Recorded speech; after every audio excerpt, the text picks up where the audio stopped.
अरे वा ज्योती, आज तर तू लवकर कामावर आलीस. तशी तू आजकाल वेळेवर कामाला येतेस. चला चांगलंय. माझंही काम वेळेवर होतं. हो ताई, ते तुम्हाला माहितीये ना की माझं लग्न ठरलंय. आईची तब्येतही बरी नसते, म्हणून लवकर काम संपवून घरी जाते. मग बाबांसाठी चपाती भाजी पण करायची असते. आधी पार्लर उघड आणि तिथला झाडू पोछा करून घे. मग इकडची स्वच्छता करून घे. आज ब्रायडल बुकिंग घ्यायचंय. कस्टमर येतच असतील. ठीक आहे ताई. ज्योती मोनिकाच्या घरी काम करत होती. मोनिकाने घरातच एक ब्युटी पार्लर उघडलं होतं. ते ती खूप वर्षांपासून चालवत होती. तिच्याकडे खूप कस्टमर्स यायचे, ज्यात सुधा नावाची एक मुलगी होती जी नेहमी मोनिकाच्या पार्लरमध्ये यायची. त्यामुळे सुधा मोनिकाची चांगली मैत्रीण झाली होती. सुधा दीदी, हे पाणी. तू आंघोळ करून आलीयस ना? माझा आज सोमवारचा उपवास आहे. पारुषा हाताने काही दिलंस तर माझं व्रत खराब होईल. दीदी, मी आंघोळ करूनच आलीये. आज माझाही सोमवारचा उपवास असतो. ज्योती, जा चहा करून आण. सुधा, तू बस. एक ब्रायडल मेकअप आहे, मी तो रेडी करून येते. शाली, रीमा, तुम्ही क्लायंटकडे जा, मी येतेच. हो हो, तू आरामात मेकअप कर. ऐक, मी थ्रेडिंग बुधवारी करते. त्याच दिवशी तू माझं फेशियल आणि ब्लीच पण कर. तुला माहितीये मला एका लग्नाला जायचंय, सो फ्रायडेच्या आधी हे सगळं करून घेते आणि माझा छान मेकअप आणि मला हेअरस्टाईल पण करून दे. हो हो, करून देईन. पुढचे 2-3 दिवस सुधा पार्लरमध्येच येत होती, कारण तिच्याकडे एक फंक्शन होतं. त्याचवेळी ज्योती पण कामावर यायची. मोनिका ताई, नवरीच्या मेकअपचे खूप पैसे होत असतील ना? हो, सगळ्यांकडून तर मी पैसे घेते, पण तू का विचारतीयस? टेन्शन घेऊ नकोस, मी तुझा मेकअप असाच करून देईन. हो ताई, अजून काही दिवस आहेत. थँक्यू ताई, तुम्ही माझ्या लग्नात मेकअप कराल हे मी आईला आधीच सांगितलं होतं. ताई, मी चहा करून आणते. तुम्ही सकाळपासून पार्लरमध्ये काम करताय, दमल्या असाल ना? मोनिकाची मैत्रीण सुधा हे सगळं बोलणं ऐकत होती. काय ग मोनिका, मी हे काय ऐकतेय? ज्योतीचं लग्न होणार आहे? हो, याच महिन्याच्या 15 तारखेला हिचं लग्न आहे. मीच तिचं ब्रायडल मेकअप करणार आहे. तिची खूप इच्छा होती की मी तिचा मेकअप करावा. तू वेडी झालीयस का? तुझं डोकं फिरलंय? एवढे महागडे प्रोडक्ट्स आहेत तुझे, ते तू हिच्या चेहऱ्यावर लावणार? ती एक कामवाली आहे. तिला तयार करायला तुला घाण नाही का वाटणार? खरंच तू खूप भोळी आहेस. जाणून बुजून गरीब असल्याचं नाटक करतात म्हणजे तुझ्यासारख्या भोळ्या बायकांना फसवू शकतील. नाही नाही, असं काही नाहीये सुधा. ती गरीब आहे. आता तिच्या लग्नाचा मेकअप कोण करणार? आणि माझं तर स्वतःचं पार्लर आहे. ती इथे काम करते, मग मी तेवढी मदत तर नक्कीच करू शकते ना तिला. मी तर तुला हेच सांगेन की या कामवाल्यांना उगाच डोक्यावर घेऊ नकोस. तू हे चुकीचं करतीयस. तुला जेव्हा यांचं खरं रूप कळेल ना, मग तुला अक्कल येईल. मोनिका सुधाच्या बोलण्याकडे लक्ष देत नाही, पण सुधा मनातल्या मनातच स्वतःला सिद्ध करण्यासाठी एक योजना बनवत होती. सुधाच्या घरी जे फंक्शन होतं त्यासाठी ती मोनिकाकडे तयार व्हायला आली होती. मेकअप किट तर मी इथेच ठेवलं होतं. आज सकाळपासून शोधतीये, मिळतच नाहीये. सगळे मेकअपचे प्रोडक्ट्स त्याच्यातच आहेत. काय झालं ग मोनिका? माझी हेअरस्टाईल कर आणि मेकअपही लवकर कर. मला जायचंय. माझा नवरा माझी वाट बघतोय. आम्हाला लगेच निघायचंय. मला जर माहीत असतं की तुझं मेकअप किट नाहीये तर मी आलेच नसते. कुठे ठेवलं होतंस तू? हेल्पर्सना पण विचारलं मी फोनवर, दोघींना माहीत नाही. काही नाही, नंतर शोधते मी. दुसऱ्या मेकअप किटमध्ये सामान आहे ना, त्याने तुझा मेकअप करते. त्यातही चांगलेच प्रोडक्ट्स आहेत. मोनिका, ज्योतीने तर तुझं मेकअप किट चोरलं नसेल ना? तिचं लग्न होणार आहे. कदाचित सासरी घेऊन जाण्यासाठी तिनं हे मेकअपचं सामान चोरलं असेल. नाही नाही नाही, ज्योती अशी नाहीये. मला ज्योतीवर पूर्ण विश्वास आहे. ती असं मेकअप किट चोरणार नाही. चल, मी तुझा मेकअप करते. मोनिका सुधाचा मेकअप करू लागते. तेव्हा सुधा मोनिकाला म्हणाली, तू माझी हेअरस्टाईल नंतर कर. मी आधी वॉशरूमला जाऊन येते. माझी पर्सही इथेच आहे. कोणी क्लायंट आला तर लक्ष ठेव हां, यात पैसे आहेत. आणि ऐक ना, माझा मोबाईल पण इथेच ठेवतीये. हो हो, टेन्शन घेऊ नकोस. तसंही पार्लरमध्ये आज मी एकटीच आहे. रीमा आणि शाली दोघीही सुट्टीवर आहेत. सुधा वॉशरूमला गेली तेव्हा सुधाचा मोबाईल फोन वाजतो. अरे, सुधाच्या आईचा फोन येतोय. नक्कीच ती तयार झालीये का हे विचारायला फोन करत असतील आंटी. मोनिका हॅलो म्हणणारच होती तेवढ्यात तिच्या आईचा आवाज येतो. अगं सुधा, तू मोनिकाच्या पार्लरमधून यायला एवढा उशीर करतीयेस. तू तिच्या पार्लरमधून जे मेकअप किट आणलेस त्याने मी माझा मेकअप करू का? नमस्ते आंटी, मी मोनिका बोलतीये. सुधा वॉशरूमला गेलीये. तुम्ही कुठल्या मेकअप किटबद्दल बोलताय? नमस्ते बेटा, ती सुधा म्हणाली होती की तू तिला मेकअप किट दिलं आहेस. त्यात चांगलं सामान आहे. आता मी काही पार्लरमध्ये आले नाही. सुधालाही वेळ लागतोय. आम्हाला फंक्शनला जायला उशीर होतोय. बरं, तू तिला सांग की मला फोन करू म्हणून, आणि लवकर घरी ये. आम्हाला निघायचंय. ठीक आहे आंटी, मी सांगते तिला. मोनिकाला जेव्हा सुधाचं हे सत्य कळतं तेव्हा ती रागाने लालबुंद होते. सुधा, त्या दिवशीचे आणि आजच्या पार्लरच्या कामाचे तुझे 6,000 रुपये झालेत. ते तू आत्ताच देऊन जा, म्हणजे माझा हिशोब क्लिअर होईल. पण मोनिका, मी तर तुझी मैत्रीण आहे ना. तू तर माझ्याकडून कमी पैसे घेतेस. मी तुझी मैत्रीण नाहीये सुधा. तू एका गरीबावर चोरीचा आळ घेतलाय. तुला ज्योतीचा एवढा काय प्रॉब्लेम आहे? तिच्या गरिबीचा एवढा तिरस्कार? आजपासून मी तुझी मैत्रीण नाही. माझा हिशोब कर आणि इथून निघ. पैसे आत्ताच देऊन जा. मला सगळं कळालंय. आंटींचा आत्ताच फोन येऊन गेला. मेकअप किट तू चोरलंस आणि ज्योतीचं नाव पुढे करतेस. मला आता पश्चाताप होतोय की मी तुझ्याशी मैत्री केली. लवकर रेडी हो आणि निघ इथून. सुधाचा चेहराच पडतो आणि ती मोनिकाला पैसे देऊन चुपचाप तिथून निघून जाते. ज्योतीने सगळं ऐकलं होतं. तिच्या डोळ्यात पाणी होतं. मोनिका ज्योतीला आपल्याजवळ घेते. ज्योती, रडू नकोस. ही अहंकारी माणसं गरिबांचं दुःख जाणत नाहीत. त्यांना केवळ मस्करी करायची असते. मूड खराब करू नकोस. काही दिवसांनी तुझं लग्न आहे, त्यामुळे तुझा चेहरा हसरा ठेव.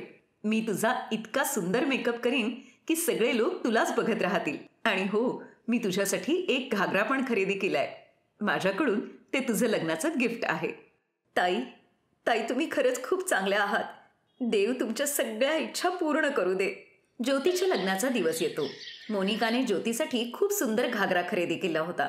ती ज्योतीचा छान ब्रायडल मेकअप करून तिला तयार करते.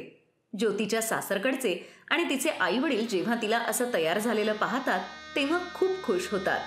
ज्योतीने मोनिका आणि तिच्या नवऱ्यालाही आपल्या लग्नाला बोलावलं होतं.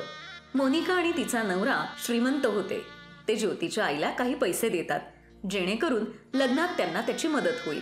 ज्योती आनंदाने आपल्या सासरी जाते. ज्योतीची आई सावित्री मोनिकाच्या घरी काम करू लागली. ती नेहमी ज्योतीबद्दल मोनिकाला सांगायची. लग्नाचे फोटो व्हिडिओ दाखवून ती खूप खुश होते, कारण त्यांनी स्वप्नातही विचार केला नव्हता की त्यांची मुलगी इतकी छान तयार होईल आणि आनंदाने सासरी जाईल.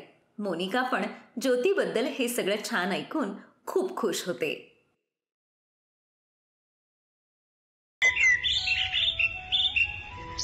मनीषा कपड्यांच्या शोरूममध्ये नोकरी करायची आणि विनोद ऑटो रिक्षा चालवायचा. पण मागच्या महिन्यातच एका अपघातात त्याच्या पायाच्या हाडांना एक मोठा अपघात झाला, ज्यामुळे तो पूर्णपणे बेडरेस्टवर होता. मनीषावरच आता घराची सगळी जबाबदारी होती. मनीषा रोज नोकरीवर जाण्याआधी घरातली सगळी कामं संपवायची. आपल्या घरातला सगळं स्वयंपाक करून, विनोदला औषधं देऊन आणि मग ती घरातून बाहेर पडायची. याच कारणामुळे मनीषाला खूप वेळा शोरूमला जायला उशीर व्हायचा. त्यामुळे तिच्याच बरोबर काम करणारी अजून एक मुलगी सुमन तिच्यावर खूप जळायची आणि ती शोरूमच्या मालकांना उगाचच भडकावायची. काय ग सुमन, मनीषा दिसत नाहीये? सर, ती तर रोजच उशिरा येते. जेव्हा बघावं तेव्हा काहीतरी कारण सांगते. कधी तिची ऑटो रिक्षाच खराब होते, कधी सांगते माझ्या नवऱ्याची तब्येतच बिघडली, कधी सांगते हे झालं ते झालं. काही ना काहीतरी कारण सांगतच असते. ते बघा, आलीच. नमस्ते सर. काय का मनीषा, किती वेळ?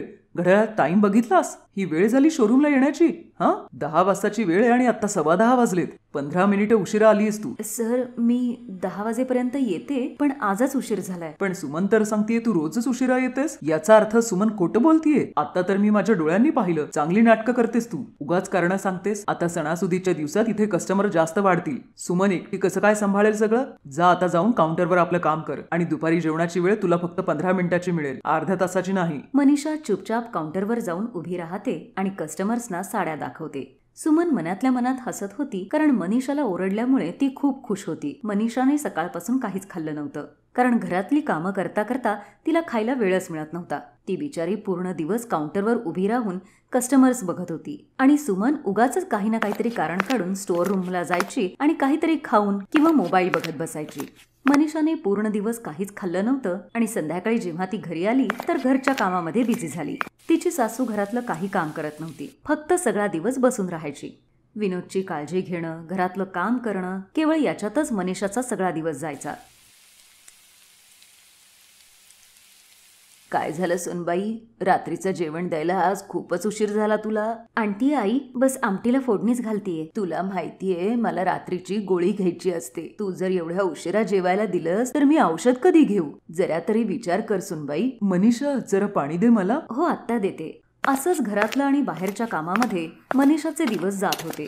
पण एक भयानक संकट मनीषावर येणार होतं, ज्याची तिला अजिबात खबरबात नव्हती. मनीषा दुसऱ्या दिवशी शोरूमला पोहोचली तेव्हा मालक रागाने लालबुंद झाले होते. मनीषा मला एक गोष्ट सांग. काल आपल्या इथे शहरातली श्रीमंत मगन भाईंची मुलगी पूनम लेहंगा घ्यायला आली होती. तिने 2 लाख रुपयांचा लेहंगा घेतला होता.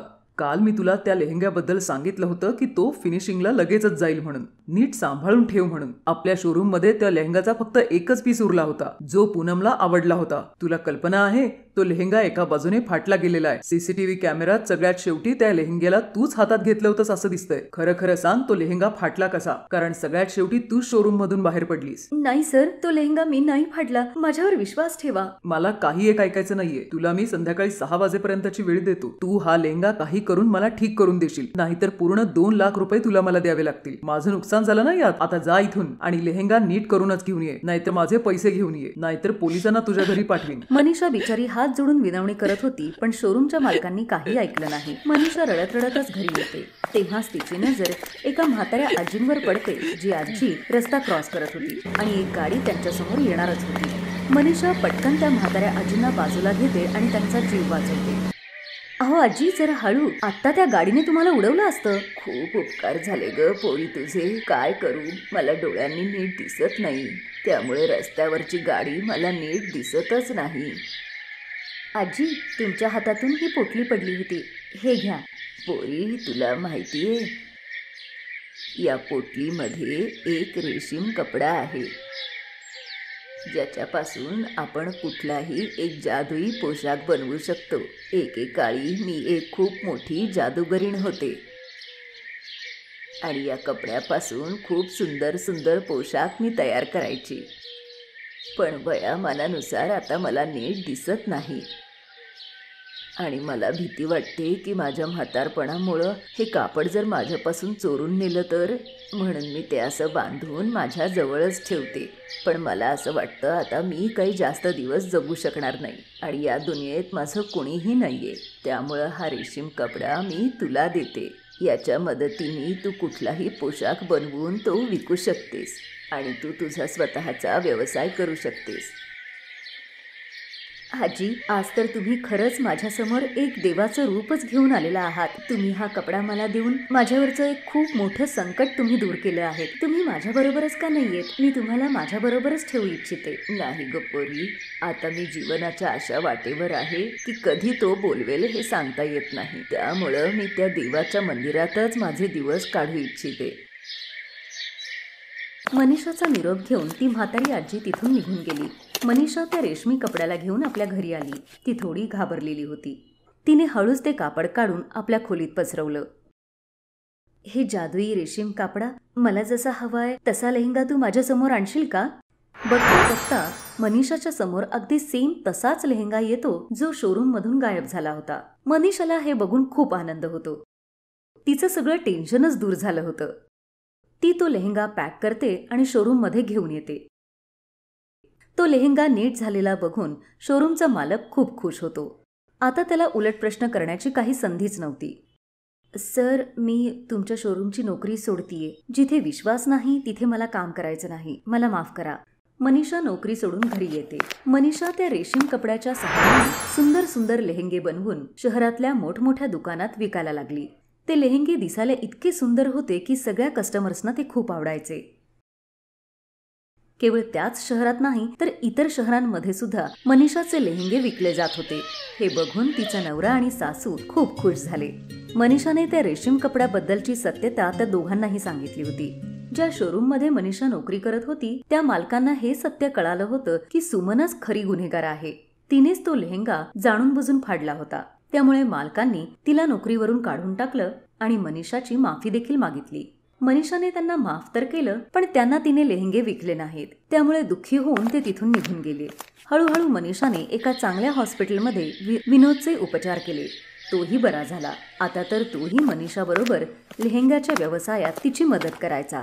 मोठमोठ्या फॅशन शो मध्ये मनीषाचे लेहंगे जात होते. बघता बघता मनीषा लेहंग्याची खूप मोठी उद्योजिका बनली. आज तिने आपली सासू आणि नवऱ्याला जगातल्या सगळ्या सुखसोयी दिल्या होत्या, ज्याची ते आयुष्यभर वाट पाहत होते. स्त्री ही लक्ष्मीचंच रूप असते हे मनीषाने सिद्ध केलं होतं. Best buddies. हॅलो मित्रांनो, हा व्हिडिओ पाहिल्याबद्दल धन्यवाद.